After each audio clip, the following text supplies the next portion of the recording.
just to want your stock photos reference there a moment ago, Dusty, though, it drives me absolutely nuts when I see some of these stock photos.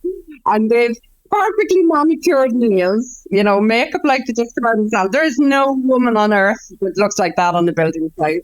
I gave some feedback to my own company, Tire Trail, and I advised to use the people who are already working in the company for photographs.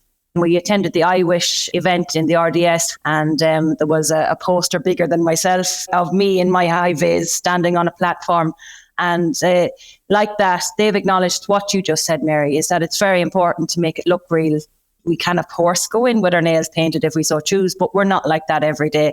We're there working, and we have to wear our PPE the same as everybody else. I have my hard hat on some of the days, and you get stuck in just like everybody else, and you're not always going to come home the same way you left the house, so yeah.